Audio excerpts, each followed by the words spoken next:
தமிழன் தொலைக்காட்சி சொந்தங்களுக்கு கிறிஸ்டோபர் தாஸ் என்ப வணக்கங்கள். இன்றைய அரசியல் அரங்கம் நிகழ்ச்சிக்காக நம்முடன் இணைந்திருப்பவர் ஆதி தமிழர் கட்சியிலிருந்து அதன் நிறுவன தலைவர் திரு ஜக்கைன் இணைந்திருக்கிறார். அவரும் நிறைய விஷயங்கள் நம்ம பேசலாம். குறிப்பாக சமீபத்திய தூய்மை பணியாளர்கள் போராட்டம் தொடர்பாக எழுந்திருக்கக்கூடிய பல கருத்து விமர்சனங்கள், அவர்களோட கோரிக்கைகள் உள்ளிட்ட பல்வேறு விவகாரங்கள் தமிழகம் முழுமைக்கும் பேசுபொருளாக இருப்பதை நாம் அறிகிறோம்.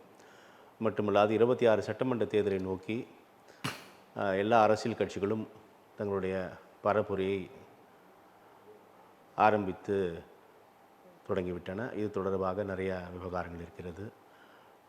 மேலும் வாக்கு திருட்டில் ஈடுபடுகிறார்கள் தேர்தல் ஆணையத்தின் கூட்டோடு என்று காங்கிரஸ் பாராளுமன்ற எதிர்க்கட்சித் தலைவர் ராகுல் காந்தியின் குற்றச்சாட்டு, குடியரசு துணைத் தலைவர் வேட்பாளராக தமிழகத்தை சேர்ந்த சிபி ராதாகிருஷ்ணனை அறிவித்திருக்கிறார்கள். அது தொடர்பாக கூட நிறைய கருத்து விமர்சனங்கள் எழுந்து வருவதை நாம் பார்க்கிறோம். தொடர்ந்து நிறைய விஷயங்கள் திரு ஜக்கையினோடு நம்ம பேசலாம். சார் வணக்கம்.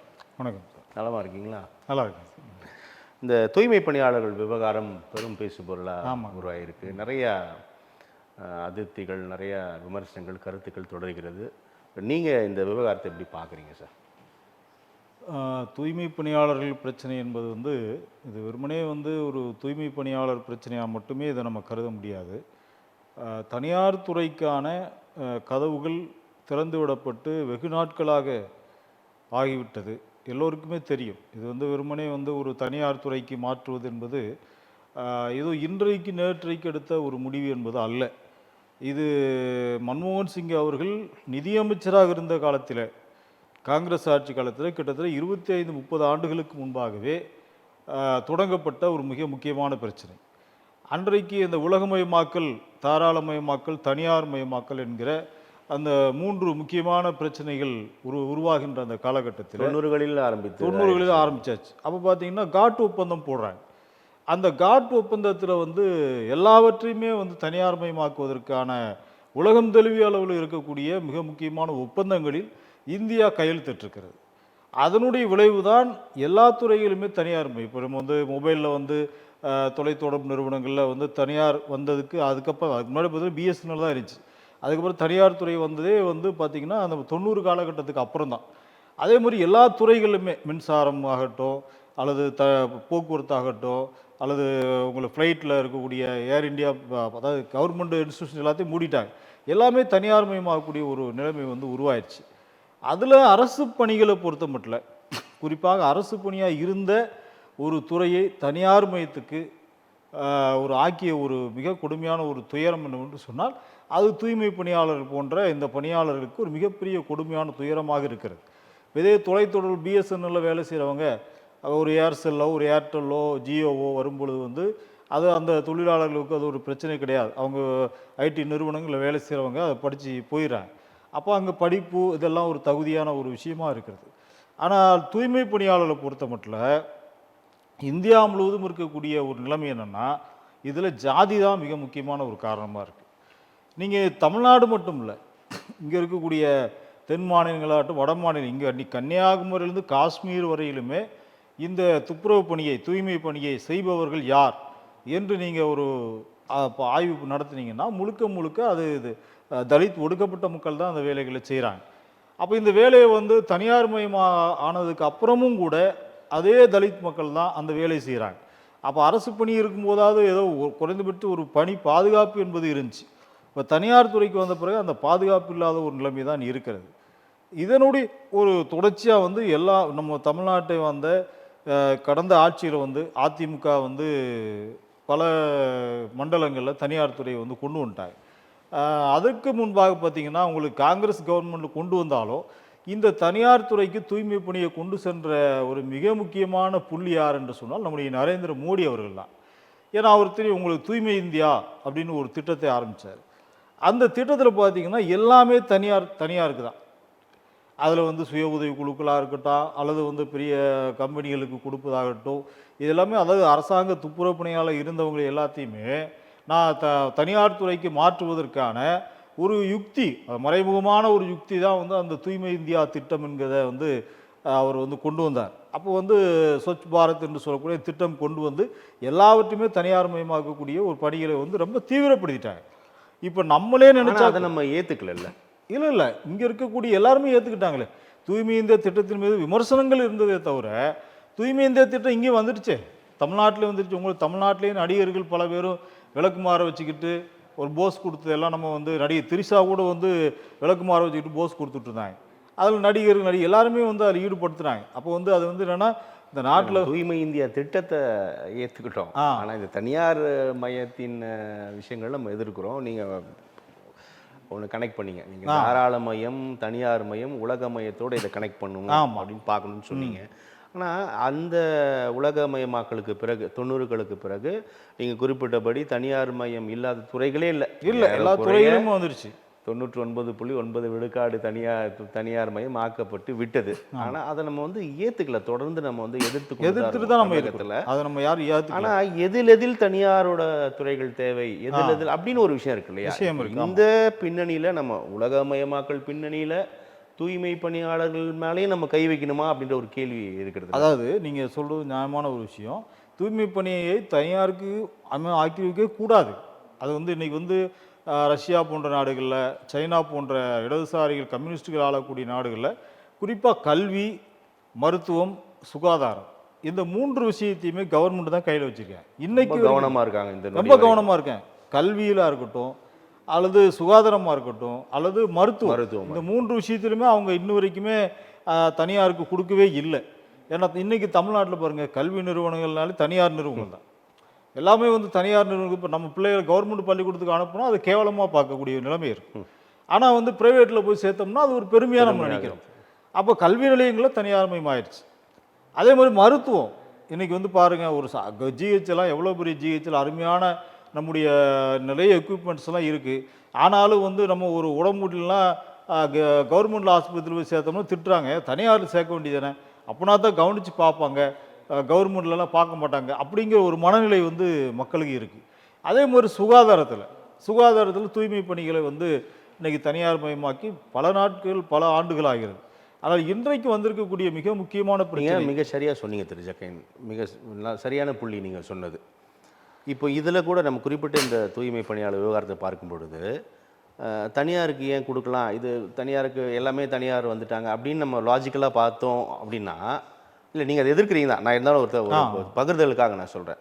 நாளைக்கு அதாவது ஒரு தனியார் நிறுவனம் இந்த தூய்மை பணிக்காக வரவில்லை, இங்கே ஆல்ரெடி இருக்க அந்த ரிசோர்ஸை அவங்க ஒரு மாநிலத்திற்கு எடுக்கிறாங்க போது நாளைக்கு அவங்க ஆட்கள் உள்ள வரலாம், இங்கே நம்ம பணியில் இருக்கக்கூடிய நம்ம ஆட்கள் வெளியேற்றப்படலாம். இதுக்கும் அது நிறைய முரண் இருக்கு. இப்போ நீங்கள் ஹோட்டல்கள்லாம் பார்த்தீங்கன்னா முன்னாடியெல்லாம் நம்ம ஊருக்காரங்க தான் வந்து எல்லா வேலைகளும் பார்ப்பாங்க. ஆனால் இன்னைக்கு ஹோட்டலில் பாருங்கள், நார்த் இந்தியன் யாருமே இல்லை, நம்ம மக்கள் யாருமே இல்லை. அந்த ஹோட்டல் தொழிலேருந்து முற்றிலுமாக பெட்ரோல் வெளியேற்றிட்டாங்க. ஆனால் முன்னாடி பார்த்தீங்கன்னா அங்கே வேலை செய்யக்கூடியவங்க எனக்கு தெரிஞ்சு எங்கள் ஊர்லேயே கூட பார்த்தீங்கன்னா நிறைய பேர் வேலை பார்ப்பாங்க. அந்த உணவுகள் மீதி ஆயிடுச்சுன்னா அதை எடுத்துகிட்டு வந்து ஏழைகளுக்கு வந்து கொடுப்பாங்க. அதே இது வந்து அந்த கழிவுகள்லாம் இருந்துச்சுன்னா அந்த உணவு கழிவுகளை எடுத்துகிட்டு வந்து ஆடு மாடுகளுக்கு கொடுப்பாங்க. அது ஒரு சுழற்சியாக வந்து இருந்துச்சு. ஆனால் இன்னைக்கு ஹோட்டல் தொழில் வந்து முழுக்க அது ஒரு தனியார் மயமாக்கப்படும் வட இந்தியர்கள் இன்னைக்கு வந்து ஆக்கிரமிப்பு பண்ணிட்டாங்க. இதே நிலைமை நாளைக்கு தமிழ்நாட்டில் இருக்கக்கூடிய தூய்மை பணியாளர்களுக்கும் வரலாம். ஏன்னா இங்கே வந்து நீங்கள் 200 500 சம்பளம் கொடுக்குறீங்க அப்படின்னா அவன் வந்து 200 வேலை பார்க்குறதுக்கு ரெடியாக இருக்காங்க. இப்போ இது நீங்கள் முக்கியமான சென்னையில் வந்து இந்த பிரச்சனை இன்னைக்கு ஏற்பட்டிருக்க பிரச்சனை, ராம்கி என்கிற ஒரு நிறுவனம், ஆந்திரா மாநிலத்தை சேர்ந்த ஒரு நிறுவனம், அவர்கள் தான் வந்து கான்ட்ராக்ட் எடுத்திருக்காங்க. இது வந்து அதிமுக ஆட்சியிலும் இதே தான், இவங்க ஆட்சியிலும் இதே தான், ஒரே நிறுவனம். இவங்க வந்து இந்தியா முழுக்க கான்ட்ராக்ட் எடுத்து பண்ணிட்டு இருக்கிறாங்க. இப்போது யாருமே இந்த பிரச்சனை வந்து ஒரு தனியார் நிறுவனத்துக்கும் ஒரு துப்புரவு தொழிலாளருக்கும் இடையில் ஏற்பட்ட ஒரு பிரச்சனை தான். தனியார் நிறுவனம் ஒரு குறிப்பிட்ட சம்பளம் கொடுத்துட்டு இருந்தவங்க டக்குன்னு குறைச்சிட்டாங்க. அப்போ அது தனியார் நிறுவனத்தை எடுத்து அவங்க போராட்டம் நடத்துகிறாங்க. அப்போ ஆனால் நிறைய பேர் பேசுகிறது வந்து தனியார் நிறுவனத்தை யாரும் பேச முடியாது, அரசாங்கத்தை நோக்கி தான் கேள்விகள். அனுமதி கொடுத்தது அரசாங்கம். அந்த அடிப்படையில் அனுமதி கண்டிப்பாக அந்த அடிப்படையில் தான் வந்து அவங்க கேள்விகள் கேட்குறாங்க. ஆனால் இந்த போக்கு என்பது இது ஏதோ நேற்று இன்றைக்கு நடந்த விஷயம் அல்ல, இது காலங்காலமாக நீண்ட நாட்களாக நடந்து கொண்டிருக்கக்கூடிய ஒரு பிரச்சனை. இன்றைக்கு இந்த பிரச்சனையை வந்து கையில் எடுப்பதன் மூலமாக, ஏன்னா வந்து இன்றைக்கு வந்து இந்த போராட்டத்தில் வந்து தூய்மை பணியாளர்கள் தங்களுடைய உரிமைகளுக்காக நடத்திய போராட்டம் அது நியாயமானது, தேவையானது, அதில் நமக்கு எந்த மாற்று கருத்துமே நமக்கு கிடையாது. ஆனால் இந்த போராட்டம் தொடங்கிய சில நாட்களிலேயே இந்த போராட்டத்தை அந்த தொழிலாளர்களுக்கு ஒரு தீர்வு கிடைக்கணும் என்கிற நோக்கத்தோடு அணுகியவர்கள் குறைவு. இந்த பிரச்சனையை எப்படி ஆளுகின்ற ஆட்சிக்கு எதிராக மாற்றுவது என்பதுதான் இன்னைக்கு வந்து மிக முக்கியமான, அப்படித்தான் எல்லாருமே கையாளுறாங்க. நீங்கள் அந்த போராட்டத்தில் துப்புரவு பணியாளர் மட்டும் இல்லை, எதிர்க்கட்சியை சேர்ந்த ஏடிஎம்கேவை சேர்ந்தவங்களும் அங்கே உட்காந்துருக்குறாங்க.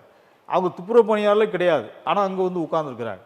அதே மாதிரி பார்த்தீங்கன்னா இப்போ இவங்க சின்மையாக இருக்கட்டும், கஸ்தூரியாக இருக்கட்டும், இவங்கெல்லாம் எந்த காலத்தில் எந்த போராட்டத்துக்கு வந்து ஆதரவு கொடுத்தாங்க சொல்லுங்கள்?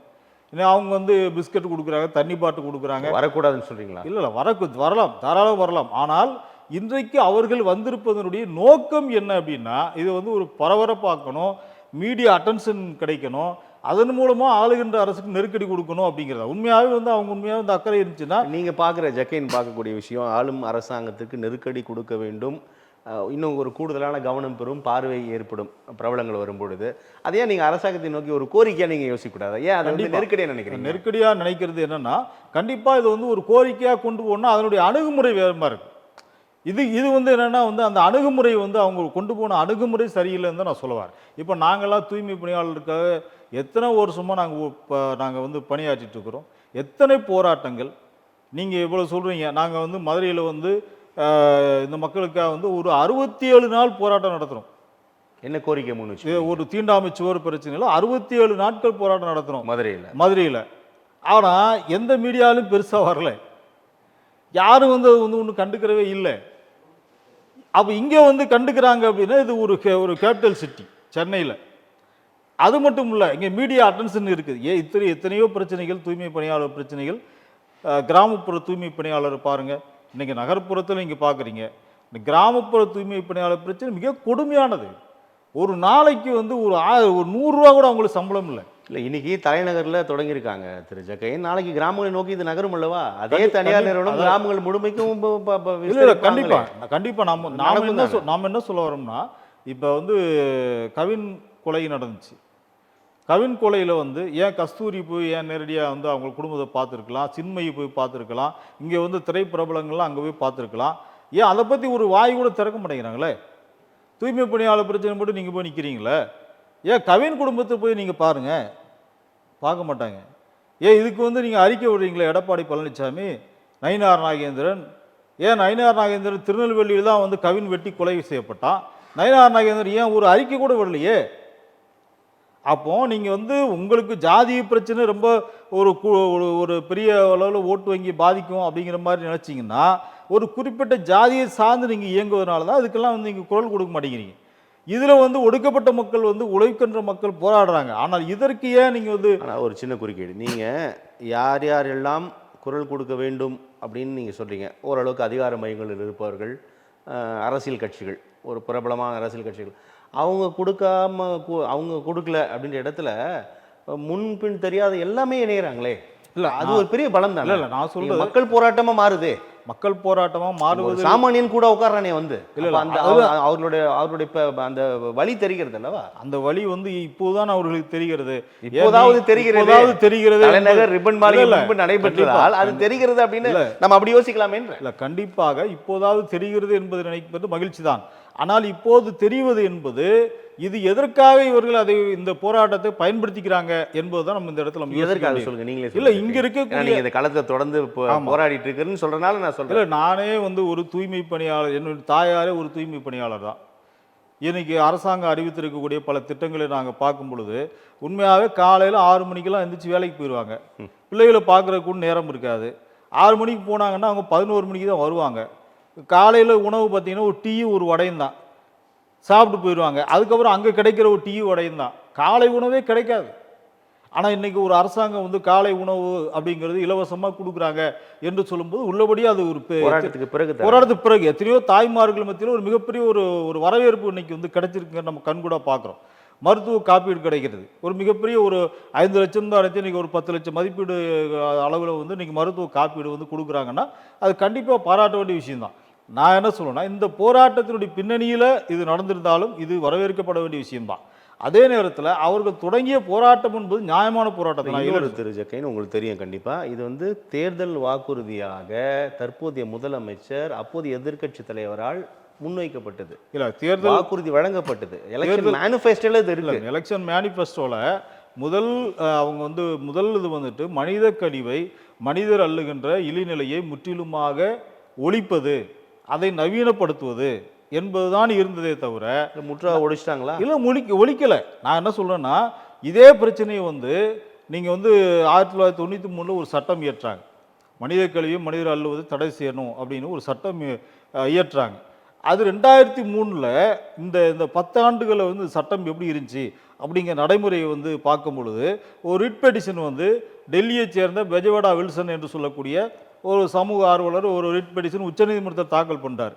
அப்போ உச்சநீதிமன்றம் எல்லா மாநிலங்களையும் இதுக்காக பல கடிதங்களை அனுப்பி உங்கள் மாநிலத்தில் என்ன ஸ்டேட்டஸு இப்போ உடனே கொடுங்க அப்படின்னு கேட்கும்போது அன்றைய முதலமைச்சராக இருந்த அம்மையார் ஜெயலலிதா அவர்கள் எங்கள் மாநிலத்தில் இந்த பிரச்சனையே கிடையாது, இந்த மனித கழிவை மனிதர்கள் என்ற நிலையே கிடையாது, மேனுவல் ஸ்கேவெஞ்சிங்கு கிடையாது அப்படின்னு அறிக்கை அனுப்பினவர் யாருன்னா அம்மையார் ஜெயலலிதா அவர்கள். தவறான தகவல். 2004 தவறான தகவல், தவறான தகவல், முற்றிலும் தவறான தகவல். அதுக்கப்புறம் கலைஞருடைய அரசு வருகிறது. கலைஞர் அரசு என்ன பண்ணிச்சுன்னா, நாங்கள் நெருக்கடி கொடுக்குறோம், இந்த மாதிரி ஒரு அறிக்கை கொடுத்துருந்தாங்க, தவறான அறிக்கை. அதுக்கப்புறம் பாதாள சாக்கடையில் போய் செப்டிக் டேங்கில் அல்ல போய் எத்தனை பேர் சாகுறாங்க ஒவ்வொரு நாளும், மாதத்துக்கு 1-2 இன்னைக்கு வரைக்கும் நடந்துட்டு தானே இருக்குது. அப்போ அதை ஒழிக்கணுங்கிறதுக்காக நாங்கள் ஒரு கோரிக்கை முன் வச்சு சென்னையில் ஒரு பேரணி நடத்துகிறோம். இடதுசாரிகள் கம்யூனிஸ்ட் கட்சிகளோடு இணைந்து நாங்கள் ஒரு பேரணி நடத்துகிறோம். அப்போ அந்த பேரணியில் கலைஞர் அவர்களை நாங்கள் சந்தித்து நேரடியாக அந்த கோரிக்கை உறுத்தி பேசுகிறோம். அப்போ தான் தூய்மை பணியாளர்களுக்கு நல வாரியம் என்று ஒரு வாரியத்தை அமைச்சார். இந்தியாவிலேயே தூய்மை பணியாளர்களுக்கு ஒரு நல வாரியம் அமைத்ததுன்னா அது திமுக அரசு தான். வேறு எந்த மாநிலத்திலும் அப்படிப்பட்ட ஒரு சிஸ்டம் என்பதே கிடையாது. அது நலவாரி அமைக்கப்பட்டது பிறகு இந்த தொழிலாளர்கள் எத்தனை பேர் இருக்கிறாங்க, தூய்மை பணியாளர் எத்தனை வகையான பணியாளர் இருக்கிறாங்க. ஏன்னா தூய்மை பணியாளர்னா குப்பை பொறுக்கிறவங்க மட்டும் கிடையாது. அந்த குப்பைகளை சேகரித்து ஒரு இடத்துலேருந்து இன்னொரு இடத்துல போய் அதை அள்ளி கொட்டுறவங்க, அங்கே கொட்டுவதனால் ஏற்படக்கூடிய சுகாதார பிரச்சனைகள், அதே மாதிரி செப்டிக் டேங்கில் இருக்கக்கூடிய அடைப்புகளை சரி செய்யக்கூடியவங்க, பாதாள சாக்கடையில் இறங்கி எடுக்கிறவங்க, திறந்த வெளி சாக்கடையில் போய் அள்ளுறவங்க, இப்படி பார்த்தீங்கன்னா எத்தனையோ வகையான தூய்மை பணியாளர் இருக்கிறாங்க. அன்னைக்கு பார்த்தீங்கன்னா டாய்லெட் என்பதே ஒரு நவீனமயமே இல்லை. இன்றைக்கி பரவாயில்ல. அன்னைக்கு பார்த்தீங்கன்னா ஒரு திறந்த வெளி கழிப்பறைகள் மாதிரி அங்கங்கே ஒரு சுவத்தை மட்டும் கட்டி விட்டுருப்பாங்க. அதில் மனித கழிவை அங்கே போட்டு போயிடுவாங்க. அப்போ அது எல்லாத்தையும் க்ளீன் பண்ணுறவங்க யாரெல்லாம் சாதாரண தாய்மார்கள். நானே கண்கூடாக பார்த்துருக்கேன். மதுரையில் அவ்வளோ கழிவுகளை வெறுமனே ஒரு கையில் ஒரு கரண்டி வச்சுட்டு அந்த கழிவுகளை ஒரு தட்டில் எடுத்து போட்டு அதை ஒரு பெரிய டப்பில் போட்டு அதை போய் அப்புறப்படுத்துவாங்க. இதெல்லாம் கண்ணில் பார்க்குறதுக்கே முடியாது.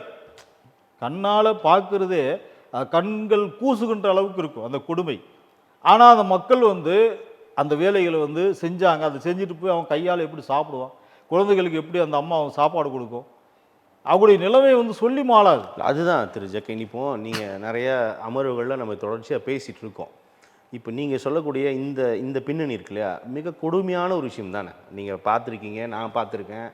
அப்போது இது எந்த அளவுக்கு ஒரு கொடுமையான விஷயம் இல்லை. அப்போது அந்த தூய்மை பணியாளர்களோட வேலையில் கை வைப்பது என்பது தானே நமக்கு எல்லா தரப்பினரையும் நமக்கு அதை நோக்கி நகர. இல்லை இது நம்ம அது இப்போ அரசு தனியார் மயமாக்கக்கூடிய இதை தடுத்து நிப்பாட்டணுங்கிறத எங்களுடைய நோக்கம். ஆனால் இந்த தடுத்து நிப்பாட்டக்கூடிய இந்த பணியில் இந்த அரசு காது கொடுத்து கேட்காத அரசாங்கமாக இருந்தால் நம்ம போய் அதுக்காக நீங்கள் நம்ம போராட்டம் நடத்தலாம். இவங்களே பேச்சுவார்த்தைக்கு இல்லை 2-3 முறை பேச்சுவார்த்தை கூப்பிடுறாங்க. 18 கட்ட பேச்சுவார்த்தை நடந்திருக்குதுன்னு சொல்கிறாங்க. அந்த தரப்புலையும் அமைச்சர்கள் தரப்புலையும் என்ன பேசினாங்க? ஒரே கோரிக்கை ஒரே பேச்சு தானே. என்ன பேசுனாங்கன்னு தெரியல. இப்போ நம்ம அப்படின்னா போராட்ட ஒருங்கிணைப்புல என்ன செய்யணும்? இதற்காக யாரெல்லாம் போராடுறாங்களோ இப்போ எங்களை மாதிரியான ஆட்கள் எல்லாம் கூட்டு வச்சு பேசி அது முன்னெடுக்கக்கூடியது மார்க்சிஸ்ட் கம்யூனிஸ்ட் பின்புலம் தான் அந்த இயக்கம். இல்லை மார்க்சிஸ்ட் கம்யூனிஸ்ட் கட்சிக்கு பின்புலம் கிடையாது. அது ஒரு எம்எல் பார்ட்டியினுடைய பின்புலம். தமிழ்நாட்டை பொறுத்தளவு சிஐடிவி விட அதிகமான போராட்டங்கள் யாரும் எடுத்தவங்க கிடையாது. சிபிஐயினுடைய ஏஐடியூசி, சிஐடிவி இவங்க தான் அதாவது கூட்டணி இருந்தால் கூட சமரசம் இல்லாமல் போராடக்கூடியவங்க இடதுசாரி தொழிற்சங்கங்கள். அப்படி இடதுசாரி தொழிற்சங்கங்கள் பலகட்ட போராட்டங்களை நடத்தி கொண்டிருந்த ஒரு நிலைமையில் புதுசாக ஒரு இயக்கம் வருகிறது. அவங்க அந்த பிரச்சனை எடுக்கிறாங்க. மகிழ்ச்சி, நாம் துப்புரவு பணியாளருக்கு யார் வேணுமானாலும் போராடலாம், அதில் ஒன்றும் மாற்று கருத்தே இல்லை. அதில் போராடுகின்ற இந்த ஒரு களத்தில் இல்லை போராட்ட ஒருங்கிணைப்பு சொல்ல வரேன். ஒரு ரொம்ப எளிமையான கேள்வி தான். இல்லை நீங்கள் அதை உடன்பட்டு தான் பேசுகிறீங்க, நீங்கள் அதை எதிர்க்கல.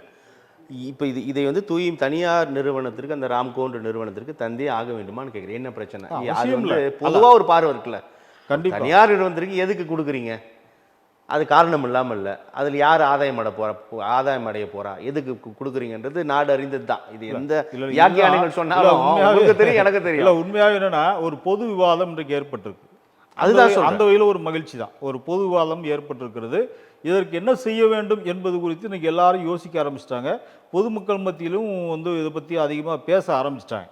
ஆனால் எங்களுடைய ஒரு அடிப்படையான கேள்வி என்னன்னா, திராவிட முன்னேற்றக் கழகம் இந்த துப்புரவு பணியாளர்களுக்காக திராவிட முன்னேற்றக் கழகத்தை தாண்டி எந்த அரசியல் கட்சியுமே இந்த பிரச்சனைக்காக அவ்வளவு ரிஸ்க் எடுத்ததே கிடையாது. அவ்வளவு நிறைய திட்டங்களை கொண்டு வந்திருக்கிறாங்க. தூய்மை பணியாளர்களுக்கான அடிப்படையை முன் வச்சு தான் அருந்ததியர் மக்களுக்கு 3% இடஒதுக்கீடு என்பதை வழங்கப்பட்டது. சமூக நீதி என்பது வழங்கப்பட்டதுன்னு சொன்னோம்னா இது அந்த அடிப்படையில் தான் வழங்கப்பட்ட ஒரு விஷயம். கலைஞர் அவர்கள் முதலமைச்சராக இருந்தபோது எத்தனையோ கூட்டங்களை பேசியிருக்கிறார். சம்மதமில்லாத கூட்டத்தில் கூட தூய்மை பணியாளரை பற்றி பேசுவார். மெட்ராஸ் யூனிவர்சிட்டியில் அவருக்கு ஒரு பாராட்டு விழா நடக்குது. சோனியா காந்தி அம்மையார் வந்திருக்காங்க, பிரதமர் மன்மோகன் சிங் வந்திருக்காரு. அந்த கூட்டத்தில் கலைஞர் பேசுகிறார், நான் என்னுடைய வாழ்க்கையில் இந்த தூய்மை பணியாளர்களுக்கு ஒரு ஒரு ஒரு இடஒதுக்கீடு நான் கொடுக்கணும், அது இந்த மக்களுக்கு என்றைக்கு நான் வழங்கிறோனோ அதுதான் என் வாழ்நாளில் ஒரு மறக்க முடியாத நாளாக இருக்க முடியும் அப்படின்னு கலைஞர் இந்த மக்களை பற்றி பேசாத நாளே கிடையாது. அவர் கடைசி காலகட்டத்தில், ஆரம்பத்தில் நான் சொல்லலை, கடைசி காலகட்டத்தில் கலைஞர் மிக ரிஸ்க் எடுத்து பேசினார். இன்றைக்கும் கூட அருந்ததியர் இடஒதுக்கீடை எதிர்த்து உச்சநீதிமன்றத்தில் வழக்கு போட்டாங்க. நம்முடைய முதல்வர் சிறப்பு வழக்கறிஞரை நியமித்து அந்த இடஒதுக்கீடை அடித்து நொறுக்கி அந்த உரிமையை பாதுகாத்திருக்கிறாரு. இப்படி எத்தனையோ விஷயங்கள் இந்த மக்களுக்கு செய்துட்டு இருக்க பொழுது இன்றைக்கு இந்த போராட்டத்தை அந்த மக்களுடைய தலைமையில் எடுத்தால் கண்டிப்பாக நம்ம அதை வரவேற்கிறோம். அந்த மக்களை ஒரு பகடைக்காயாக வைத்துக்கொண்டு, அந்த மக்களை ஒரு பின்புலமாக வைத்துக்கொண்டு வேறு ஒரு திசையில் இதை ஒரு பிஜேபி போன்ற கட்சிகளோ அல்லது எடப்பாடி பழனிசாமி போன்றவர்களோ இதை பற்றி பேசுகின்ற அளவிற்கு சீமான் கூட போய் பார்க்குறார். சீமான்லாம் இந்த மக்களை பற்றி பேசுறதுக்கு ஏதாவது தகுதி இருக்கா, அருகதை இருக்குதா? ஏன்னா அவரெல்லாம் ஈரோடு தேர்தல் பரப்புரையில் பேசினார். இந்த விஜயநகர காலத்தில் மலமலுவதற்காகவே கொண்டு வரப்பட்ட மக்கள் என்று கேவலமாக பேசினார். இன்னைக்கு அவர் போய் அந்த மக்கள் மத்தியில் பேசுகிறாரு. அந்த மக்களுக்கு அதெல்லாம் தெரியாது. மக்கள் விழிப்புணர்வற்ற மக்களாக இருக்கிறாங்க. யார் பேசினாலும் தமக்கு ஒரு ஆதரவு கிடைக்குது அப்படி தான் நினைப்பாங்க. ஆனால் இதில் நல்லவங்க யாரு, கெட்டவங்க யாரு, இவங்க என்ன நோக்கத்துக்காக நம்மகிட்ட வர்றாங்க, இந்த நோக்கத்தில் இன்னைக்கு இருக்கக்கூடிய அரசாங்கத்தில் என்னவங்களாம் போய் பேச முடியுமா, அல்லது இவங்க எப்படி நம்மளை ஒரு பகடைக்காக பயன்படுத்திக்கிறாங்க என்பதை பற்றியெல்லாம் அவர்கள் யோசிக்கக்கூடிய நிலைமையில் இல்லை. அதனால தான் நம்ம என்ன சொல்லுவோம், இந்த மக்களுடைய கோரிக்கை நியாயமானது. அந்த கோரிக்கையை உரிய முறையில் அணுகின்ற விதத்தில் அணுகும் பொழுது நிச்சயமாக அதுக்கு ஒரு இப்போ நாங்களும் முயற்சி எடுக்கிறோம். இதை இந்த போராட்டத்தில் பங்கேற்றவர்கள், கருத்துக்களை பகிர்ந்தவர்கள், ஆதரவு கரம் நீட்டுவோர் எல்லாமே ஒருமித்த கருத்தாக நம்ம ஒழிப்பதை பார்க்குறோம். அரசாங்கம் தரப்பில் 6 அறிவிப்புகளை வெளியிட்டிருக்கிறது. நீங்கள் குறிப்பிட்ட இந்த காலை உணவு திட்டம் உள்ளிட்ட நிறைய அறிவிப்புகளை வெளியிட்டிருக்கிறாங்க. அது போராட்டத்திற்கு பிறகு ஒரு சமரசத்தை நோக்கி தான் போகிறாங்க. ஆனால் அந்த கோரோட ப்ரேயர் இருக்குல்ல, அது போராட்டக்காரர்கள் என்ன பிரதானம் முன்வைக்கிறாங்களோ அதை நோக்கி அரசு நகரவே இல்லையே, நகர மாதிரியும் தெரியலையே. உண்மைதான், அது நீங்கள் சொல்லக்கூடியது. அவங்க என்ன நோக்கத்துக்காக இந்த போராட்டத்தை ஆரம்பித்தாங்களோ அந்த போராட்டத்தை எட்டுவதற்கு பல யுக்திகளை நம்ம கையாள வேண்டிய அவசியம் இருக்குது. இப்போ நம்ம ஒரே இடத்துல உட்கார்ந்து ஒரு போராட்டத்தை ஒரே மூச்சில் முடிக்க முடியாது. ஒரு போராட்டம் இப்போ சிஐடியுடைய பல போராட்டங்களும் பார்க்குறோம்.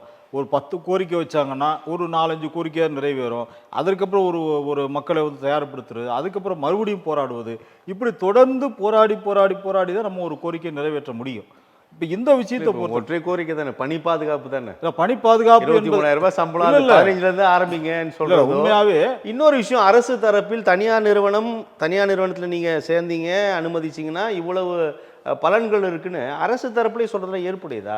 அரசு தரப்புல தனியார் நிறுவனத்தால் செய்ய முடியுது, அரசாங்கத்தில் செய்ய முடியாதா? இல்லை, கண்டிப்பாக அது ஒரு நியாயமான ஒரு கேள்வி தான். ஏன்னா இன்னைக்கு அரசு என்ன நினைக்குதுன்னா, எல்லா ஏற்கனவே மற்ற மாநிலங்கள்லாம் இருக்கிற மாதிரியான ஒரு செட்டப் தான் இங்கே இருக்குது.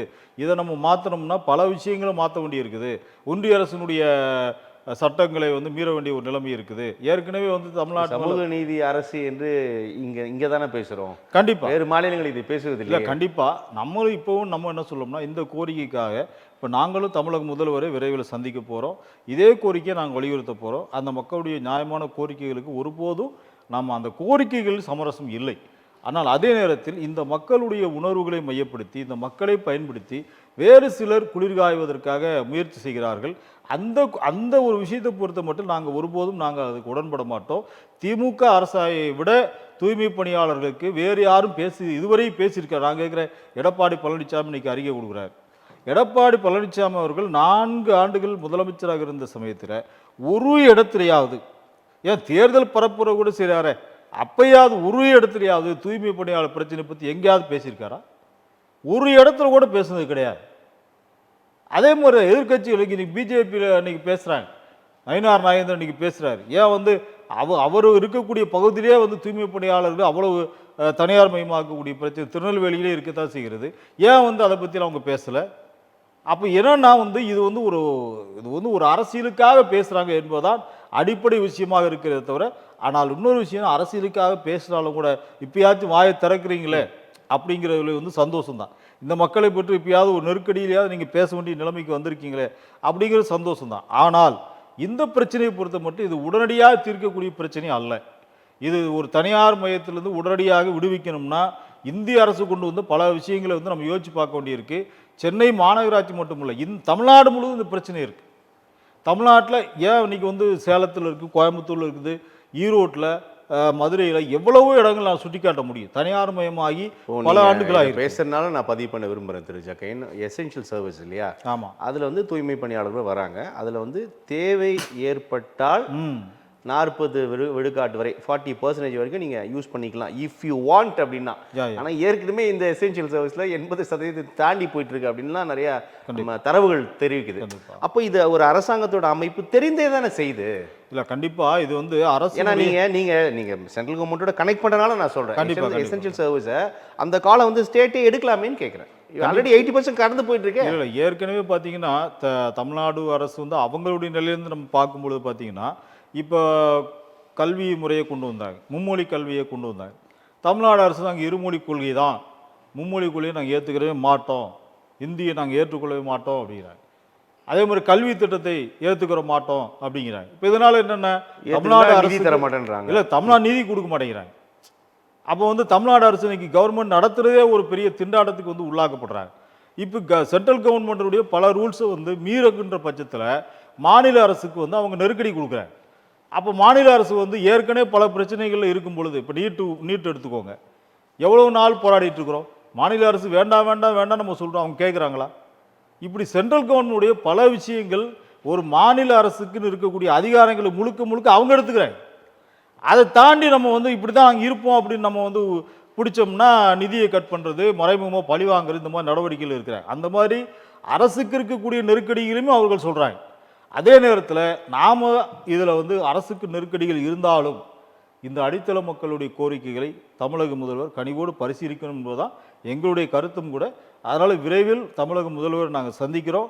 இதற்கு பின்புறம் இந்த போராட்டத்தை தூண்டிவிட்டு பின்புலமாக இருக்கக்கூடியவர்கள் இந்த மக்களுக்கு நிரந்தர தீர்வை நோக்கி, ஏன்னா அந்த மக்களுடைய வலி வேதனை இருந்து நம்ம பார்க்கணும். இப்போ நீங்கள் தூண்டி விட்டுன்னு சொல்கிறீங்க, அப்படியான விஷயம் இருக்குதா? இல்லை, அப்படியான விஷயங்களும் இதில் இருக்குது எல்லாரும். ஏன்னா இது என்ன இன்னொரு விஷயம் சொல்கிறாங்க, பொதுநல வழக்கு நீதிமன்றத்தோட உத்தரவு காவல்துறை அப்புறப்படுத்தி விட்டது. இதை 3 கனெக்ட் பண்ணால் அந்த பொதுநல வழக்கு மீது நிறைய விமர்சனங்கள் முன்வைக்கப்படுது இருக்கிறது. உண்மைதான், பொதுநல வழக்கு மேலே விமர்சனங்கள் இருக்கிறது.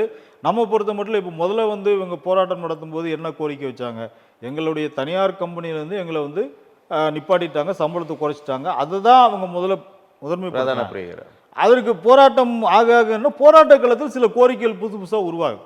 அதில் ஒன்று தான் நிரந்தரப்படுத்துறது. நாங்கள் வந்து இன்னைக்கு இல்லை, 30 வருஷமாக நாங்கள் கேட்டுட்டு இருக்கோம். தனியார் மயமான காலகட்டத்திலிருந்தே நாங்கள் வலியுறுத்துறோம். யாருக்கு தனியாரை கொடுக்குற, நீ தனியாருக்கு கொடுக்கவே கொடுக்காத, இது அரசு பணியாக தான் இருக்கணும். ஏன்னா இன்னைக்கு வந்து தனியார் கொடுக்கும்போது பல விஷயங்கள் இருக்குது. ஒருத்தன் வந்து இறந்து போனால் கூட அவனுக்கு வந்து எந்த விதமான பணி பாதுகாப்பு இல்லாத நிலைமையாக இருக்குது. அப்போ அரசே அதை ஏற்று. உங்களுக்கு தெரியும் கண்டிப்பாக 240 நாட்கள் அரசு துறையில் பணிபுரிந்தனாலே நீங்கள் உறுதி செய்யப்படணும். கண்டிப்பாக அப்படி கம்பேர் இது இல்லை, இதைத்தான் ஆண்டுகளாக இவங்க பணிபுரியுது. ஆனால் இதில் நீங்கள் முக்கியமான விஷயம் வந்து இதில் வந்து நிறைய பேருக்கு தெரியறது இல்லை. இந்த இப்போ தனியார் கம்பெனி என்ன செய்கிறாங்கன்னா 240 அந்த ரெஜிஸ்டரில் மெயின்டைன் பண்ணுறாங்களே ரெஜிஸ்டர், அதில் 240 நாளில் 239 நாள் வரும்போதே அவங்க பேரை எடுத்துருவாங்க. இப்போ ரீஎன்ட்ரியா அவங்க பேர் ஒரு 10 நாள் அவங்க ஆப்செட் போட்டு அதுக்கப்புறம் அவங்க மறுபடியும் கொண்டு வருவாங்க. ஏன்னா இந்த சட்டங்கள் எல்லாம் அவங்களுக்கு தெரியும்ல. நம்மளே பேசும்போது அவங்க ஒரு நிறுவனத்தை நடத்துகிறவங்க வச்சுருப்பாங்களே, அப்போ ரொம்ப தெளிவாக 239 நாள் வரும்போது அவங்கள அட்டண்டன்ஸ்லேருந்து எடுத்துட்டு அப்புறம் 10 நாள் கழிச்சு மறுபடியும் கொண்டு வருவாங்க. அரசாங்கத்தை ஏமாற்றுறாங்க. இப்போ என்னன்னா இதில் வந்து மாற்றிட்டு முழிக்கிறது அரசாங்கம் தான். தனியார் கம்பெனிகள் செய்யக்கூடிய தவறுகளால் மாட்டிட்டு முழிக்கிறது அரசாங்கம் தான். இப்போ எல்லாருமே அரசாங்கத்தை நோக்கி, ஏன்னா அரசாங்கம் தான் அனுமதி கொடுத்தது. அப்போ ஏற்கனவே 10 மண்டலங்கள் அனுமதி ஏடிஎம்கே காலத்தில் கொடுத்துருக்காங்க இல்லையா?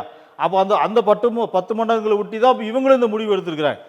அப்போ ஏற்கனவே இன்றைக்கு வந்து, ஆனால் அந்த 10 மண்டலங்களில் இருக்கக்கூடியவங்க அது அமைதியாக இருந்துட்டாங்க, இவங்க ஏற்றுக்கிறல. இது வந்து கண்டிப்பாக வந்து ஒரு நியாயமான கோரிக்கைங்கிற முறையில் அவங்க வந்து அதை ஏற்றுக்கிறாமல் வந்து தொடர்ந்து போராடினாங்க. அந்த போராட்டத்தை நம்ம மதிக்கிறோம், அவங்களுடைய உணர்வுகளை நாம் மதிக்கிறோம். அவங்களுடைய போராட்டத்தினுடைய அந்த கோரிக்கைகளுக்கு தீர்வு காணப்படவில்லை என்பது ரொம்ப வருத்தமாக இருக்குது. ஆனால் நாங்கள் கண்டிப்பாக முதல்வரோடு இந்த கோரிக்கைகள் சம்பந்தமாக நான் நேரடியாக அனுமதி பெற்று போராட்டம் தொடரும் தான் அதை முன்னெடுக்கக்கூடிய அமைப்பு அறிவிச்சிருக்கிறாங்க. ஆனாலும் கூட வந்து அது அவங்க போராடுவது வந்து என்ன, இது ஒரு இடத்துல போராடி பண்ணக்கூடிய விஷயமே அல்ல. இந்த பிரச்சனை இந்தியா முழுவதும் இருக்குது. குறைந்தபட்சம் தமிழ்நாடு அளவுலையாவது இது போன்ற உழைக்கின்ற மக்களுடைய போராட்ட குழுக்களை ஒருங்கிணைத்து அவங்க ஏதாவது ஒன்று பண்ணலாம். ஒரு ஆலோசனைகள் கூட யார்ட்டையுமே கிடையாது. அப்படிங்கும்போது இந்த போராட்டத்தை நம்ம அடுத்த கட்டத்தில் நம்ம கொண்டு போக வேண்டிய அவசியம் இருக்குது.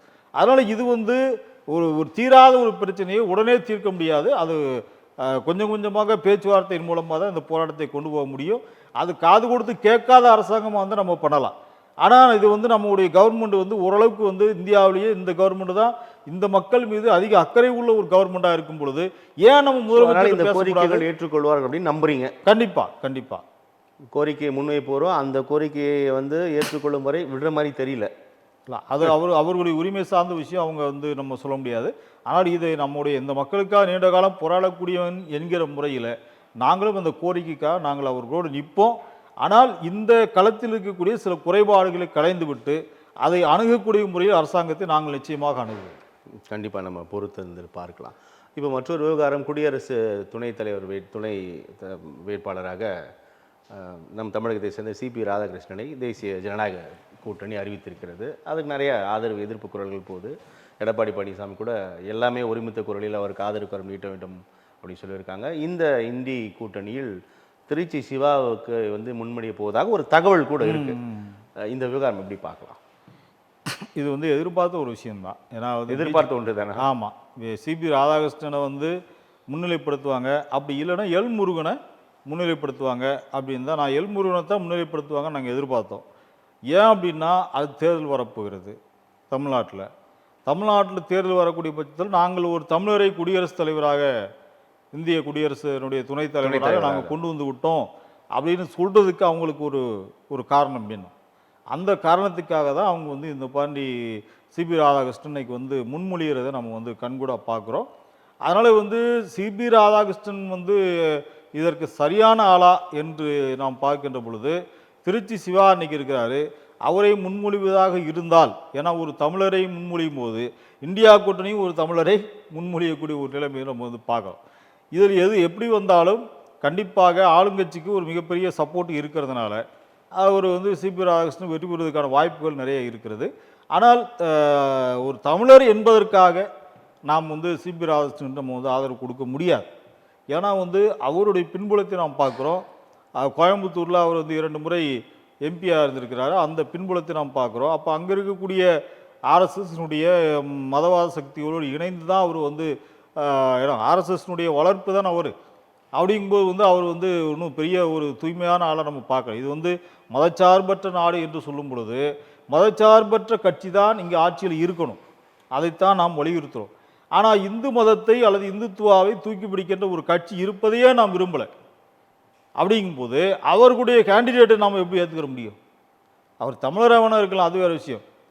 நம்ம பிள்ளைங்கிறதுக்காக வந்து கண்ணில் வந்து இரும்பு கொண்டு வந்து குத்து நம்ம ஏற்றுக்கிற முடியாது. அதனால் ஒரு ஒரு ஆர்எஸ்எஸ்னுடைய ஒரு கருத்தியல் பின்புலத்தில் இருக்கக்கூடிய ராதாகிருஷ்ணன் அவர்களை குடியரசுத் தலைவராக அல்ல, நீங்கள் துணை குடியரசுத் தலைவர்களை குடியரசுத் தலைவராகவே நீங்கள் கொண்டு வந்தாலும் அதற்கு நம்ம வந்து நிச்சயமாக அதற்கு வந்து ஆதரவு கொடுக்க முடியாது. இது எங்களுடைய கருத்து. இப்போ நம்ம பார்லிமெண்ட்டில் ஓட்டா போட போகிறோம் இல்லை, ஒரு கருத்தின் அடிப்படையில் நம்ம சொல்கிறோம். இது வந்து ஒரு சரியான ஒரு நிலைப்பாடு அல்ல. அவரை கொண்டு வந்தாலும் சரி, யாரை கொண்டு வந்தாலும் சரி. ஏன் சிபி ராதாகிருஷ்ணன் கொண்டு வந்துட்டா நீட் தேர்வு கையெழுத்து போட்டுருவாரா?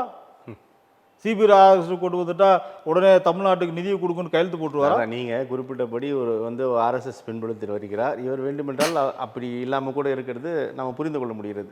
இதற்கு முன்னால் சர்வப்பள்ளி ராதாகிருஷ்ணன், ஆர் வெங்கட்ராமன், அப்துல் கலாம் எல்லாமே தமிழராக இருந்தவர்கள் தான் 2 பேர் துணை குடியரசுத் தலைவர், அப்புறம் குடியரசுத் தலைவர் குடியரசுத் தலைவரே அப்துல் கலாம் குடியரசுத் தலைவராக இருந்தார்.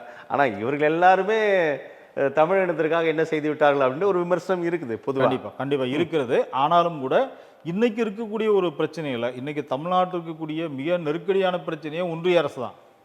மத்திய அரசாங்கம் தான் பல விஷயங்களை வந்து நமக்கு தடையாகவே இருக்குது. ஆனால் இந்த தடைகளெல்லாம் தாண்டி தமிழ்நாடு இன்னைக்கு தனிநபர் வருமானத்தில் முதலிடம் வகிக்கிறது, பல துறைகளில் முதலிடம் வகிக்கிறது என்பது அது ஒரு மிகப்பெரிய ஒரு மகிழ்ச்சியான ஒரு விஷயம்தான். அதனால் இவர்கள் வந்ததுக்கு பிறகு நான் கேட்குறது அடிப்படையில் வந்து இங்கே தமிழர் என்பதனால ஆதரிக்கணும் அப்படின்னு இன்னைக்கு எடப்பாடி பழனிசாமி அவர்கள் சொல்கிறாங்க. தமிழர் என்பதனால நாம் ஆதரிக்க முடியாது. அவர் வந்து ஒரு மதச்சார்பற்றவாதியாக இருக்கணும், அரசியலமைப்பு சட்டத்தை மதிக்கக்கூடிய நபராக இருக்கணும். ஆனால் அது ரெண்டுமே வந்து அவர்கிட்ட இல்லை. அப்படிங்கும்போது நம்ம அவரை வந்து ஆதரிக்கவும் முடியாது. அதனால் வந்து ஆனாலும் நாம் ஆதரிக்கலாம், அவர்கள் நிறுத்த தான் போகிறாங்க. கண்டிப்பாக அவர் வருவார். பலம் இருக்கு. நான் கேட்குறது வந்து என்னன்னா, இவர் வர்றதுனால தமிழ்நாட்டுக்கு என்ன நன்மை இருக்குது? தமிழராக இருக்கிறோம் நம்ம ஆதரிக்கிறோம், இவருக்கு வர்றதுனால தமிழ்நாட்டுக்கு வந்து எல்லாமே கிடைச்சிருமா? இதுதான் இன்றைக்கு நாம் எழுப்பக்கூடிய கேள்வி. ஆனால் எந்த நோக்கத்திற்காக பாஜக ஒரு தமிழரை களம் இறக்கி விட்டு இருக்கிற தேர்தல் தான் இல்லை, அது அவங்க எதிர்பார்த்தது கிடைக்குமா? அது தேர்தலில் அது இது வந்து ஒரு தாங்கள் பேசுவதற்கு ஒரு பதத்தை பயன்படுத்திக்கலாமே தவிர அவர்கள் நினைக்கிற மாதிரியெல்லாம் இங்கே எதுவும் நடந்துடாது. தமிழ்நாடு வந்து அவ்வளவு சீக்கிரமாக வந்து எதற்கும் வந்து விலை போகாது. கண்டிப்பாக வந்து தமிழ்நாடு வந்து பல போராட்டங்களை கண்ட ஒரு மண். இன்றைக்கும் வந்து இந்திய தேசிய மாநிலங்களே பார்த்திங்கன்னா இன்றைக்கு தமிழ்நாடு தனித்துவமாக இருக்குது. ஒரு இந்தி மொழியை ஏற்றுக்கொள்ளாத ஒரு மாநிலம்னா தமிழ்நாடு மட்டும்தான். இன்றைக்கி நம்ம தமிழ்நாட்டை பார்த்து மராட்டியர்கள் இன்றைக்கி பேசுகிறாங்க. இன்றைக்கி வந்து நம்மளாம் இந்தி ஏற்றுக்கிட்டோம், மராட்டியத்தை விட்டுட்டோம்டா, தமிழ்நாட்டை பார்த்து நம்ம கற்றுக்கணும்டா அப்படிங்கிறாங்க. கர்நாடகா இன்றைக்கி பேசுகிறாங்க, கேரளா பேசுகிறாங்க. அப்போ எல்லாருக்கும் ஒரு முன்மாதிரி மாநிலமாக நாம் இருக்கிறோம் அப்படின்னா அதை விட ஒரு பெருமை நமக்கு எதுவுமே கிடையாது. அதனால் தமிழரை கொண்டு வந்தால் தமிழ்நாட்டுக்கு நன்மை பயக்குமா என்று பார்த்தால் அது எந்த விதமான வாய்ப்பும் கிடையாது. அது ஒரு பேருக்கு அணுக வேணாம் அப்படின்னு சொல்றீங்க. ஆனால் ஒரு பரப்புரைக்கு பயன்படும். அவர்கள் பரப்புரைக்கு அது பயன்படும். கண்டிப்பாக நாங்கள் பாருங்கள், ஒரு தமிழரை வந்து நாங்கள் குடியரசுத் தலைவர் இப்போ நாளைக்கு என்ன சொல்லுவாங்க, ஸ்டாலின் வந்து எதிர் வேட்பாளர் நிப்பாட்டும் பொழுது என்ன சொல்லுவாங்க, ஸ்டாலின் பாருங்கள் தமிழரை நாங்கள் நிப்பாட்டணும், அவங்களே ஆதரவு கொடுக்கல அப்படின்னு தான் சொல்லுவாங்க. அப்போ வந்து இந்தியா கூட்டணிக்கு ஒரு நெருக்கடி வரும். அப்போ தமிழருங்கனால தமிழ்நாடு தேர்தலை மையப்படுத்தி அவங்க செய்கிறாங்க எல்லாருக்கும் தெரியுது. அப்போ அவங்களும் ஒரு தமிழரை நிப்பாட்டுவோம் அப்படிங்கிற அடிப்படையில் திருச்சி சிவா வந்து அவங்க கிளம்புறக்க வாய்ப்பு இருக்கிறது. என்னை பொறுத்தபடி திருச்சி சிவா என்பதை விட அதை விட ஒரு சீனியர், அதை விட ஒரு நல்ல கேண்டிடேட்ஸ் எல்லாம் இருக்கிறாங்க. நம்ம கனிமொழி மேடம் கூட இருக்கிறாங்க, ஒரு பெண்ணாக கூட இருக்கிறாங்க. அவங்கள கூட துணை குடியரசுத் தலைவர் வேட்பாளராக நிப்பாட்டலாம் என்பதுதான் என்னுடைய கருத்து. அந்த அடிப்படையில் நான் சொல்கிறேன், வேற ஒன்றும் இல்லை. அதில் திருச்சி சிவா அவர்கள் மேலே கூட நிறைய சில அலிகேஷன் வந்து இருக்கிற நம்ம பார்க்குறோம். ஆனால் இவர்களை மாதிரி ஆட்கள் நிப்பாட்டும் போது எல்லாரும் ஏற்றுக்கொள்ளக்கூடிய ஒரு நிலைமை என்பது வரும் என்று உறுதியில் ஒரு தகவல் அடிப்படையெல்லாம் தெரிஞ்சு இல்லை. ஒருவேளை இருந்தால், அப்படி இருந்தால், ஒருவேளை தமிழர் ஒருவரே அவர்களும் முன்மொழிவதாக இருந்தால் கவிஞர் கனிமொழி அவர்களே கூட அவங்க ரெக்கமெண்ட் பண்ணலாம். நேற்றுக்கு தலைமை தேர்தல் ஆணையரோட செய்தியாளர் சந்திப்பை பார்த்துருக்கீங்க. அந்த பின்னணியில் வந்து வாக்கு திருட்டு, தேர்தல் ஆணையம் கூட்டோடு வாக்கு திருட்டு ஈடுபடுகிறது கர்நாடகா உள்ளிட்ட மாநிலங்கள். பீகாரில் வரக்கூடிய தேர்தலை முன்வைத்து நிறைய விஷயங்களை ஆதாரத்தோடு அம்பலப்படுத்தினார் ராகுல் காந்தி. அதற்கு காத்திரமான பதிலடி தந்திருக்கிறது தேர்தல் ஆணையம். இந்த பரஸ்பர கருத்து விளக்கங்களை கடந்து இந்த விவகாரம் வந்து ஒரு பெரிய பூதாகரமாக இருக்குது. ரொம்ப அதிர்ச்சி அளிக்கக்கூடியதாக இருக்குது. ஏன்னா இவிஎம் வந்தபோது, வாக்குச்சீட்டிலிருந்து இவிஎம் மாறிய போதே அது தொடர்பாக நிறைய விமர்சனங்களை நம்ம பார்த்தோம். இப்போ இப்படியான விவகாரங்கள் வரும்போது ஒரு தேர்தல் ஆணையத்தின் மீதான நம்பகத்தன்மை அல்லது ஒரு சாமானியனுக்கு இப்போ நம்ம யாருக்கு வாக்கு செலுத்தினா என்ன, வெற்றி பெற போகிறது அவங்க தான் தீர்மானிக்கிறாங்கிறது வந்து ஒரு ஜனநாயகத்தை வந்து ஒரு கேலி குத்தால செய்து விடும் அல்லவா? இந்த விவகாரத்தை எப்படி பார்க்கலாம் நம்ம? இல்லை, இது உண்மையாக வந்து இந்திய ஜனநாயகத்துக்கு விடப்பட்ட ஒரு சவால் அப்படின்னு தான் நம்ம வந்து பார்க்குறோம். ஏன்னா வந்து இந்த ஓட்டுரிமை என்பது இருக்கிறதுனால தான் இன்றைக்கு சாதாரண பழங்குடி மக்களை, தலித் மக்களை எல்லாம் ஒரு மனிதர்களாக மதிக்கிறதுக்கான ஒரு தன்மையே இருக்குன்னா அந்த ஓட்டுக்காக தான் எல்லாரும் வீடு தேடி வர்றாங்க. மற்ற நேரங்கள்லாம் வீடு தேடியிலே யாருக்கிட்டையும் வர்றது கிடையாது. விளிம்பு நிலை மக்கள்கிட்ட, ஒடுக்கப்பட்ட மக்கள்கிட்ட அவங்க வீட்டுக்கு ஏரியாவுக்கே போக மாட்டாங்க. அப்படி இருக்கும்போது அவங்க ஏரியாவுக்கு எப்போ வருவாங்கன்னா ஓட்டு போடுங்கன்னு சொல்லி அந்நேரம் தான் கையெடுத்து கும்பிடுவான். அது வரைக்கும்லாம் கையெடுத்து கும்பிடுவதே போடா அப்படின்னு சொல்லி திட்டுவாங்க. அப்போ கையெடுத்து கும்பிட்டு அந்த ஏரியாவுக்கு வரக்கூடியதே பார்த்திங்கன்னா இந்த ஓட்டுக்காக தான் வருவாங்க. ஆனால் இன்றைக்கி அந்த ஓட்டு என்பது ஒரு மிகப்பெரிய, அது வந்து ஒரு மோசடித்தனமான ஒரு நடவடிக்கை. ஓட்டையே வந்து திருடுறது அப்படிங்கிற கூடிய அளவில் வந்து, அதாவது வாக்காளர்கள் இருந்தால் தானே நீ ஓட்டு போடுறதை பற்றி யோசிக்கணும். அவங்க வாக்காளர்களே இல்லாமல் பண்ணிடுவோம். எவங்கெல்லாம் எதிர்க்கட்சியில் எதிர்க்கட்சிக்காரங்க லிஸ்ட் எடுத்து இவங்கெல்லாம் நம்ம ஓட்டு போட மாட்டாங்கன்னு தெரிஞ்சுன்னா அவனை எல்லாத்தையும் காலி பண்ணிவிட்டு ஓட்டு லிஸ்ட்லேருந்து எடுத்துடுறது. அப்போ ஓட்டு லிஸ்ட்லேருந்து எடுத்துட்டா அப்புறம் நம்ம எப்படி வந்து அவங்க ஓட்டு போட முடியும்? அப்போ வந்து ஒரு இடத்துல போய் அவனை கும்பிட்டு, அவனை கையெடுத்து கும்பிட்டு, அவன்கிட்ட பேசி பிரச்சாரம் பண்ணி, அவனை கன்வின்ஸ் பண்ணி அவனுக்கு ஓட்டு போட வைக்கிறதுக்கு பதிலாக பேசாம அவனை காலியே பண்ணிடுவோம், ஓட்டு லிஸ்ட்லேருந்தே அவனை காலி பண்ணிடுவோம் அப்படிங்கிற மாதிரியான ஒரு முறை வந்து இது வந்து ஒரு நூதனமான திருட்டுங்கிற சொல்ல முடியாது. இது ஒரு வெளிப்படையான ஒரு திருட்டாக தான் நம்ம வந்து பார்க்குறோம். ஆனால் இன்றைக்கி தலைமை தேர்தல் ஆணையர் வந்து சொல்கிறாரு, அவர் சொல்லக்கூடிய பல விஷயங்களில் வந்து நமக்கு வந்து முரண்பட்ட கருத்துக்கள் தான் இருக்கிறது. ஆனால் இன்றைக்கி வந்து இதை வந்து இப்படி சொல்லாதீங்க, நீங்கள் இது வாக்கு திருட்டுன்னு நீங்கள் சொல்லாதீங்க அப்படின்னு சொல்கிறாங்க. ஒருத்தனுடைய வீட்டு ஒரு பொருளை வந்து திருடிட்டா நம்ம என்ன சொல்கிறோம்? திருட்டுன்னு தான் நம்ம சொல்றோம். பொருள் திருட்டு. ஒருத்தனுடைய வாக்கு உரிமையே வந்து திருடிட்டோம்னா அது வாக்கு திருட்டு தானே. அப்போ வந்து நம்ம வந்து அவங்க சொல்கிறாங்கன்றதுக்காக நம்ம சொல்ல முடியாது. ராகுல் காந்தி அவர் வந்து பல கஷ்டப்பட்டு பல ஆதாரங்களை திரட்டி தான் அதை வந்து ஆதாரப்பூர்வமாக தான் பேசுகிறார். ஏன்னா வந்து ஒரு எதிர்க்கட்சி தலைவராக இருக்கக்கூடிய ஒரு கட்சியினுடைய முக்கியமான ஆள், அவர் நாளை பிரதமராக கூட வாய்ப்பு இருக்குது. அப்படிப்பட்ட ஒருத்தர் வந்து ஏனோதானா அப்படின்னு அவர் பேச முடியாது. அப்போ ஒரு ஆதாரத்தின் அடிப்படையில் தான் அவர் வந்து பேசுகிறார். ஆனால் அப்படி பேசுகிறதே இன்றைக்கி அவரே மிரட்டுறாங்க. நீங்கள் வந்து இது பேசுகிறது தவறு, உங்கள் மேலே நாங்கள் கேஸ் போடுவோம் அப்படின்னு சொல்லி அவரே இன்றைக்கி மிரட்டுறாங்க. ஆனாலும் ராகுல் காந்தி அவர் தொடர்ந்து காங்கிரஸ் தோற்பதற்கான காரணம் என்ன, இந்த தொகுதியில் நம்ம வெற்றி பெறுவதற்கான வாய்ப்பு இருந்தும் கூட ஏன் தோல்வி அடைந்தோம் அப்படின்னு பார்க்கும்போது அங்கே அவங்க கண்டுபிடிச்ச ஒரு விஷயம்தான் அந்த வாக்கு திருட்டு என்பது. அதே மாதிரி புதிய வாக்காளர்களை சேர்க்கிறது. இப்போ இன்றைக்கி கூட தமிழ்நாட்டில் தேர்தல் நடக்க போகுது. வட இந்தியர்கள் இங்கே வந்து நிறைய பேர் இருக்கிறாங்க. குறிப்பாக வந்து இன்றைக்கி திருப்பூர் தொகுதியை, கோயம்புத்தூர் தொகுதியெல்லாம் ஏன் பிஜேபி கேட்குறாங்க அப்படின்னா, வட இந்தியர்கள் அங்கே அதிகமாக வந்து வேலைக்காக குடியிருக்கிறாங்க. அப்போ அந்த வாக்குகள் எல்லாமே அவங்களுக்கு கொண்டு வந்த அந்த ஏஜென்ட்டுகள்கிட்ட பேசி ஒவ்வொரு வாக்குக்கு இவ்வளோ ரேட்டு அப்படிங்கிற மாதிரி பேசி அந்த ஒட்டுமொத்தமாக அவங்கள வந்து கன்வின்ஸ் பண்ணி அவருடைய ஓட்டுக்கு எல்லாத்துக்கும் விலைக்கு வாங்கக்கூடிய வேலை தான் தீர்மானிக்கக்கூடிய இடத்தில் வந்துட்டாங்க ஏறக்குறைய. நீங்கள் குறிப்பிடக்கூடிய தொகுதியில் அவங்க they has to be decided மாதிரி அவங்க வந்துட்டாங்களே. கண்டிப்பாக தீர்மானத்துக்கு இடத்துக்கு வந்துட்டாங்க. இன்னொன்று இதே முறை வந்து முன்னாடி வந்து தமிழ்நாட்டிலே வந்து தென் மாவட்டத்தில் வந்து ஒரு முக்கியமான ஒரு அரசியல் பிரமுகர் அவர் வந்து செஞ்சார். அவர் எப்படி செஞ்சார்னா, இப்போ வந்து நாடோடி இன மக்கள் இருக்காங்கல்ல, அவங்களுக்கு வாக்கு என்பது வந்து இந்த இடம்தான் சொல்ல முடியாது. அவங்களுக்கு வந்து எங்கே அந்த இடத்துல இருக்காங்களோ அங்கே ஓட்டு போட்டுக்கலாம். அப்போ அவர் என்ன செய்வார்னா, நரிக்குற ஒரு மாதிரியான சமூக மக்களை வந்துட்டு ஒரு குறிப்பிட்ட ஏஜென்ட்டுகள் மூலமாக வச்சுக்கிட்டு அவங்க வந்து அந்த தேர்தல் காலகட்டத்துக்கு ஒரு 6 மாதத்துக்கு முன்னாடி அவங்க கொண்டு வந்து குடி வச்சுருவாங்க. அப்படி வந்து பண்ணுவாங்க. அந்த மாதிரியான ஒரு முறையில் வந்து சில அங்கங்கே சின்ன ஒரு விஷயங்கள் நடந்துட்டு இருந்துச்சு. ஆனால் இன்றைக்கி இந்தியாவில் இருக்கக்கூடிய ஒட்டுமொத்த இந்த பிஜேபி கவர்மெண்ட்டு எந்த அளவுக்கு வந்து போயிருக்குன்னா, அந்த ஓட் லிஸ்ட்லேருந்தே பேர் எடுக்கிறதுங்கிறது வந்து அநியாயமான ஒரு விஷயம். புதிய வாக்காளர் கொண்டு வந்து சேர்க்குறாங்கிறவங்க கூட அது ஒரு ஆபத்தான விஷயம். இருந்தாலும் அதை விட இருக்கிறவங்க டோட்டலாக காலி பண்ணிட்டு, ஏன்னா இப்போ உச்சநீதிமன்றத்தில் கேஸ் போட்டிருக்காங்க. லிஸ்ட்லேருந்து செத்து போயிட்டான்னு எடுத்த 2 பேரை உயிரோடு இருக்காங்கன்னு சொல்லி ஆதாரத்தோடு போய் உச்சநீதிமன்றத்தில் நிறுவியிருக்கிறாங்க. ராகுல் காந்தி நிறுவியிருக்கார். அப்போ அதை ஒட்டி இப்போ விவாதம் நடக்குது.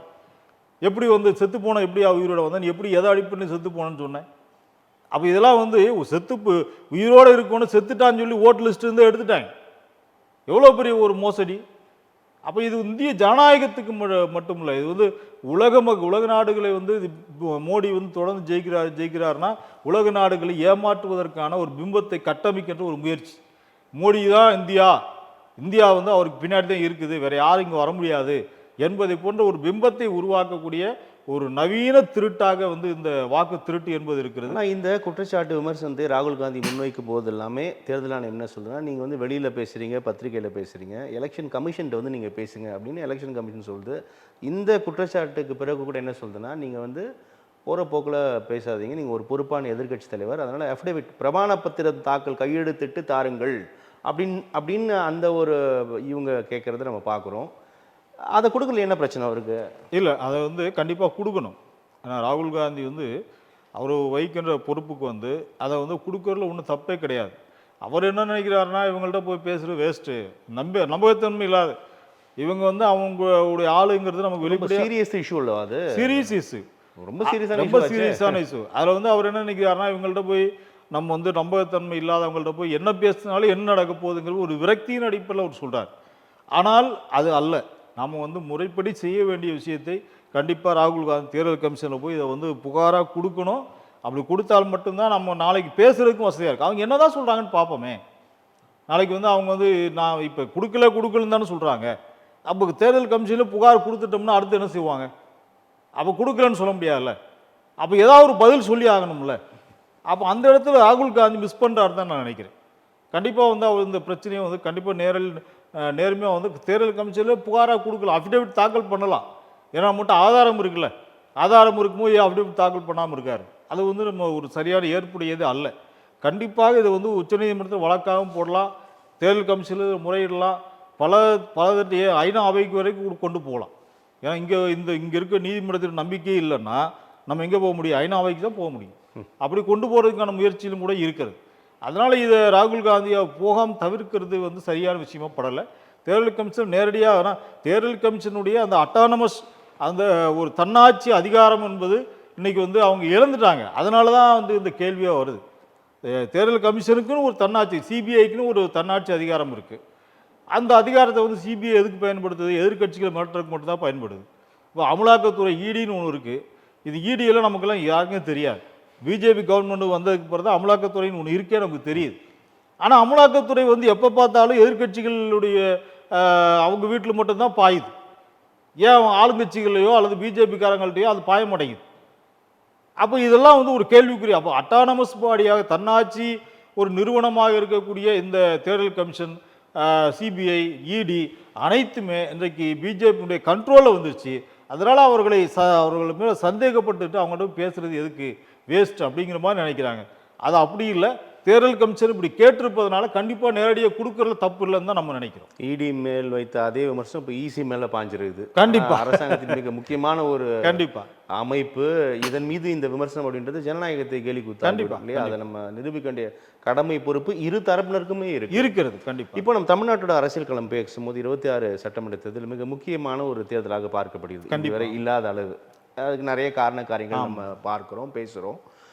தற்போது தமிழக முதலமைச்சர் செயல்படுத்தி கொண்டிருக்கின்ற உங்களுடன் ஸ்டாலினாக இருக்கட்டும், நலம் காக்கும் ஸ்டாலின், தாய்மானவர் போன்ற மகத்தான 30 திட்டங்கள் அப்படின்னு பெருமிதம் தெரிவிப்பதை பார்க்குறோம்.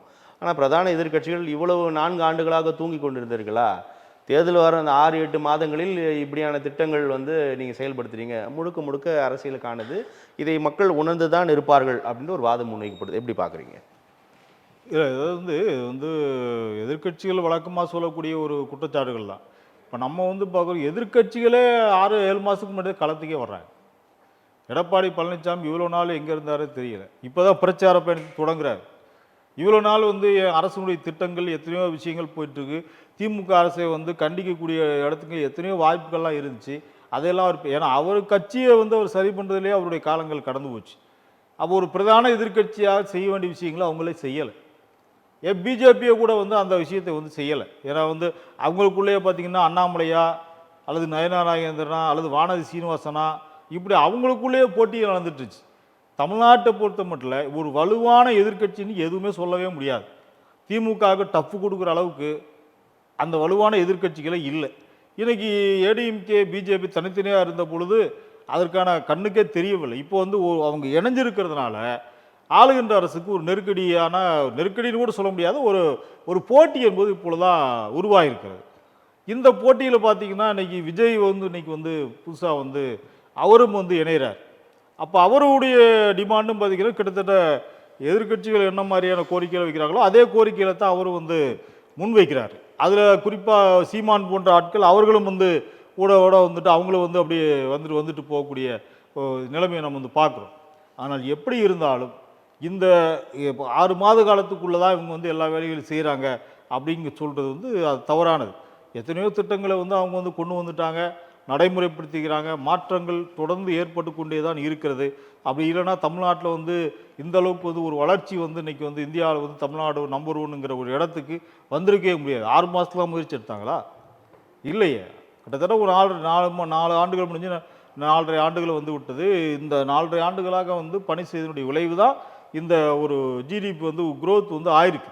அதனுடைய வெளிப்பாடு தான் இன்றைக்கி நம்ம கண்கூடாக பார்க்குறோம். அதனால் 6 மாதத்துக்குள்ளே தான் எல்லா திட்டங்களையும் செய்கிறாங்க அப்படின்னு சொல்ல முடியாது. ஏன்னா இப்போ வந்து கூடுதலாக அந்த ஸ்டாலின் என்கிற பெயரை வந்து திட்டங்களுக்கு வைக்கிறாங்க. முன்பெல்லாம் வந்து அப்படி வைக்கலை. இப்போ இந்த ஸ்டாலின், உங்களுடன் ஸ்டாலின் அப்படின்னு ஒரு திட்டத்துக்கு ஸ்டாலின் பேர் வைக்கும் பொழுது எங்கே இந்த ஸ்டாலின் பேர் வந்து மக்கள் மத்தியில் ரொம்ப பதிவாயிருமோ என்கிற ஒரு பயம் வந்து உருவாகும். அப்படியெல்லாம் வந்து யாரும் வந்து இங்கே ஒன்றும் பண்ண முடியாது. ஏன்னா அது உண்மையாகவே இந்த மக்களுக்கு உழைக்கிற மாதிரி இருந்தாங்கன்னா கண்டிப்பாக மக்கள் விட மாட்டாங்க. உண்மையாகவே மக்களுக்கு ஏமாற்றுக்கிற மாதிரி இருந்தாலும் தமிழ்நாட்டு மக்கள் கண்டிப்பாக அப்படியெல்லாம் வந்து யாரையும் வந்து நம்பி ஏமாறவும் மாட்டாங்க. அதனால் இது வந்து ஒரு ஒரு போட்டியான ஒரு தேர்தலுக்காக ஏதாவது ஒன்று சொல்லுவாங்க. அந்த மாதிரி தான் நான் இவங்களுடைய குற்றச்சாட்டுகளை வந்து நான் வந்து பார்க்குறேன். நல்லது திரு மற்றபடி ஜக்கீன். வேற ஒன்றும் இல்லை. உங்களோட வருகைக்கும் கருத்து பகிர்வுக்கும் மிக்க நன்றி. மிக்க நன்றி.